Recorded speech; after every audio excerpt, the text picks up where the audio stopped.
तमिलनाडु के मुख्यमंत्री स्टालिन के बेटे और करुणानिधि के पोते उदयनिधि का यह कहना है कि सनातन धर्म को खत्म कर देना चाहिए। इसका मतलब सनातन धर्म खत्म हो जाए तो क्या होगा? तमिलनाडु में क्रिश्चियनिटी बढ़ेगी, इस्लाम बढ़ेगा। उस क्रिश्चियनिटी को बढ़ाने की बात कर रहे हैं जो सभी इंसान को एक समान नहीं मानता, जो महिला पुरुष को एक समान नहीं मानता, जो दूसरों के प्रति भेदभाव सिखाता है। उस क्रिश्चियनिटी का सपोर्ट कर रहे हैं जहां पे दोनों फिरकों के लिए चर्च अलग अलग होता है। तमिलनाडु में अगर सनातन धर्म खत्म हो जाएगा तो इसका मतलब इस्लाम बढ़ेगा, और इस्लाम बढ़ने का मतलब जहां सिया सुन्नी की मस्जिद अलग अलग होती है, सिया सुन्नी का कब्रिस्तान अलग अलग होता है, जहां इस्लाम में सबको एक समान नहीं माना जाता, महिला पुरुष को एक समान नहीं माना जाता, उसको बढ़ाने की बात कर रहे हैं और सनातन धर्म को खत्म करने की बात कर रहे हैं। कभी भी करुणानिधि के परिवार के लोगों ने आज तक घूसखोरी खत्म करने की बात किया, जमाखोरी खत्म करने की बात किया, मिलावटखोरी खत्म करने की बात किया?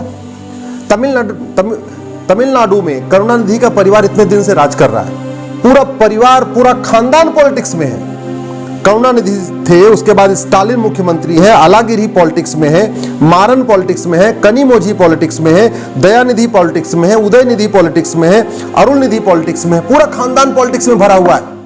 कोई सांसद है, कोई विधायक है, पहले कोई केंद्र में मंत्री था, कोई मुख्यमंत्री, कोई राज्यसभा में, कोई लोकसभा में, पूरा खानदान पॉलिटिक्स में। लेकिन तमिलनाडु में कोई एक जिला आप बताइए जिसको करुणानिधि का खानदान भ्रष्टाचार से मुक्त कर पाया हो।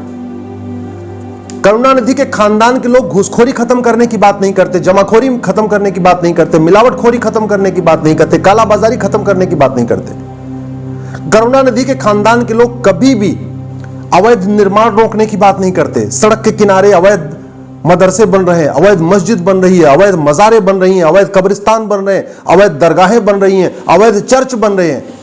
लेकिन कभी भी करुणानिधि के खानदान में कोई एक व्यक्ति आप बताइए जिसने कभी इसके खिलाफ बोला हो। हाँ, सनातन धर्म खत्म होना चाहिए, यह करुणानिधि के खानदान का अल्टीमेट टारगेट है, जिसको अभी बोल दिया उदयनिधि ने, हाँ, खत्म कर देना चाहिए। तमिलनाडु में अपराध बढ़ रहा है, भ्रष्टाचार बढ़ रहा है, किडनैपिंग बढ़ रही है, दहेज हत्या बढ़ रही है, SC ST के मुकदमे बढ़ रहे हैं, कन्वर्जन इतना तेजी के साथ बढ़ रहा है, काला जादू, अंधविश्वास फैल रहा है।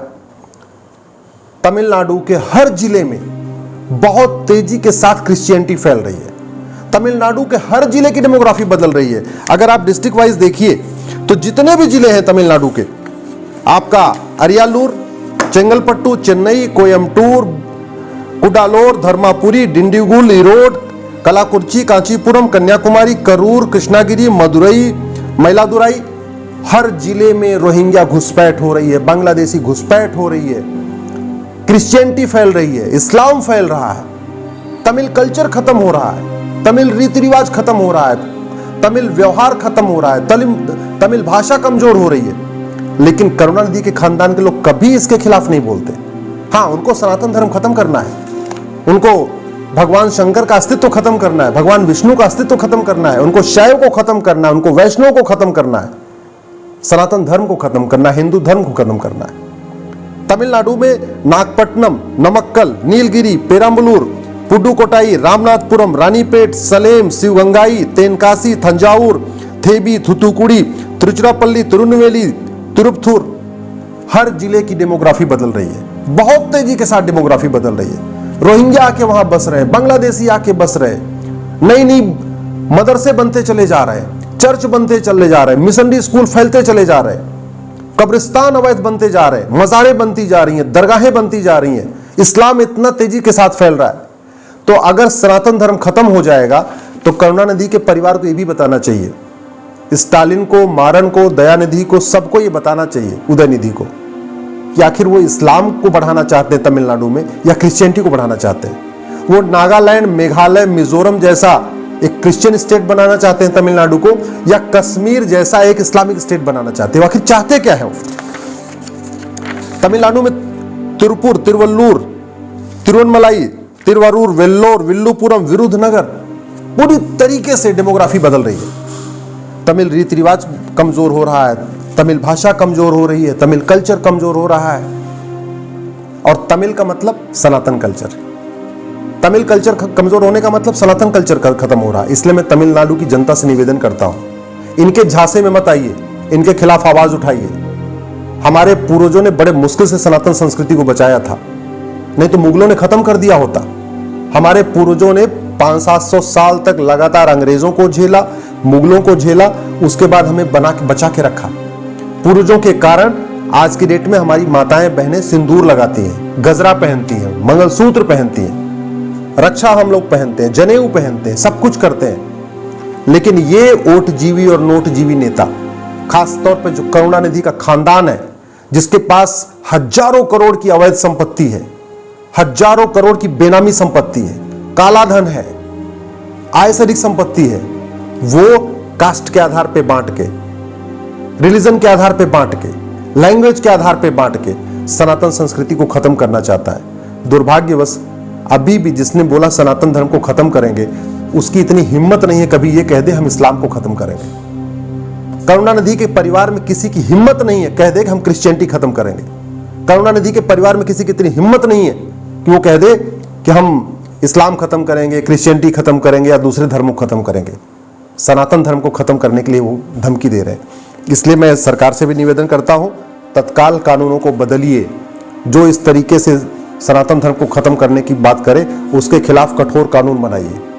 ये जो परिवारवाद है, इसको खत्म करने के लिए, विधायक बनने के लिए, सांसद बनने के लिए एक ऑल इंडिया लेवल पे टेस्ट करिए। आखिर टीचर के लिए सीटेट हो सकता है ऑल इंडिया लेवल पे, कलेक्टर बनने के लिए आईएएस का एग्जाम हो सकता है, तो सांसद विधायक बनने के लिए ऑल इंडिया लेवल पे एग्जाम क्यों नहीं होना चाहिए? पार्षद प्रधान बनने के लिए एग्जाम क्यों नहीं होना चाहिए? ये सांसद विधायक बनने के लिए मिनिमम क्वालिफिकेशन क्यों नहीं सेट होनी चाहिए? अनपढ़, अनाड़ी, गंवार, कुछ नहीं आता जाता, जिनको ना संविधान पता, ना कानून पता, ना एबीसीडी पता, वो सांसद विधायक बनने क्यों बनने? क्योंकि परिवार के लोग पहले सांसद विधायक थे, उसका फायदा उठा रहे। आप उदाहरण देख लीजिए, करुणानिधि के परिवार में कितने लोग हो गए सांसद विधायक, बेटी, बेटे, दामाद, नाती, पोते, सब पॉलिटिक्स में भर गए, सब लोग पैसा कमा रहे। इसलिए अब समय आ गया है, जैसे क्लर्क और कलेक्टर बनने के लिए एग्जाम होता है, कांस्टेबल बनने के लिए कब एग्जाम होता है, वैसे ही आप सांसद विधायक बनने के लिए एक एग्जाम कंडक्ट किया जाए। जो पास कर पाए वही खड़ा हो पाए। सांसद विधायक बनने के लिए मिनिमम क्वालिफिकेशन सेट किया जाए, मैक्सिमम एज लिमिट सेट किया जाए, सांसदों विधायकों की अकाउंटेबिलिटी तय किया जाए, सांसदों विधायकों की ड्यूटी तय किया जाए कि हर सत्र में इनके लिए सवाल पूछना अनिवार्य किया जाए, सजेशन देना अनिवार्य किया जाए, इनके लिए प्राइवेट मेंबर बिल पेश करना अनिवार्य किया जाए। डीएमके जैसे परिवारवादी पार्टियों को खत्म करने के लिए भ्रष्टाचार को खत्म करना पड़ेगा। भ्रष्टाचार को खत्म करने के लिए 100 रुपए से बड़ा नोट बंद करना पड़ेगा, 5,000 रुपए से महंगे सामान का कैश लेन देन बंद करना पड़ेगा, 50,000 रुपए से महंगी प्रॉपर्टी को आधार से लिंक करना पड़ेगा, तब इनकी बेनामी प्रॉपर्टी पकड़ में आएगी। ये जितने, चाहे वो डीएमके हो, चाहे एआईडीएमके हो, चाहे वो टीडीपी हो, चाहे वो पीडीपी हो, जितनी भी पॉलिटिकल पार्टियां, सब ने हजारों करोड़ की प्रॉपर्टी जमा कर रखी है, अपने नाम पे कम किया हुआ है, अपने ड्राइवर के नाम पे, खाना बनाने वाले के नाम पे, अपने सिक्योरिटी गार्ड के नाम पे, अपने नौकर के नाम पे ज्यादा इन्होंने प्रॉपर्टी बनाई है। इसलिए प्रॉपर्टी को आधार से लिंक करना जरूरी है। सारे टैक्स खत्म करना पड़ेगा, ये टीडीएस, जीएसटी, फीएसटी जितना चल रहा है सबको खत्म करके केवल one nation one tax, banking transaction tax, ये जितना कैश लेन देन जितना बंद हो जाएगा, जितना ज्यादा डिजिटल लेन देन शुरू होगा, उतना ही ज्यादा ही करप्शन खत्म होगा। करप्शन खत्म होगा तो डीएमके भी खत्म होगी, एआईडीएमके भी खत्म होगी, टीडीपी भी खत्म होगी, मुफ्ती वाली पार्टी भी खत्म होगी, करुणानिधि की पार्टी भी खत्म हो गई, अब्दुल्ला की पार्टी भी खत्म होगी, सोरेन की पार्टी भी खत्म होगी, अखिलेश की पार्टी भी खत्म होगी। जितनी भी परिवारवादी पार्टियां, इनका इलाज यही है, जितना ज्यादा करप्शन कम होता जाएगा, उतना ही परिवारवाद खत्म होता जाएगा। इसी तरीके से इनकी परिवारवादी पार्टियों के ऊपर चंगुल करने के लिए भ्रष्टाचारियों की 100% प्रॉपर्टी जब्त करने और इनको आजीवन कारावास देने के लिए कानून बनाना पड़ेगा। परिवारवादी पार्टियों की कमर तोड़ने के लिए हर जिले में एक स्पेशल एंटी करप्शन कोर्ट बनाना पड़ेगा और जितना करप्शन का मैटर है वो 1 साल के अंदर डिसाइड करना पड़ेगा। मायावती का मैटर कितने दिन से चल रहा, अभी डिसाइड ही नहीं हुआ। सुखराम का मैटर डिसाइड नहीं हुआ, उसके पहले सुखराम चले गए। नरसिम्हा राव का मैटर डिसाइड नहीं हुआ, नरसिम्हा राव चले गए। शिबू सोरेन का मैटर डिसाइड नहीं हुआ, उसके पहले शिबू सोरेन चले गए। इसलिए जुडिशियल रिफॉर्म जरूरी है, पुलिस रिफॉर्म जरूरी है, इलेक्शन रिफॉर्म जरूरी है, एक सिटीजनशिप कोड बनाना पड़ेगा और one nation one bank, one nation one tax लागू करना पड़ेगा। भ्रष्टाचार भी खत्म होगा, परिवारवाद खत्म होगा। परिवारवाद खत्म होगा तो ये सनातन धर्म को धमकी देने वाले अपने आप मिट्टी में मिल जाएंगे, इनके लिए कुछ नहीं करना होगा।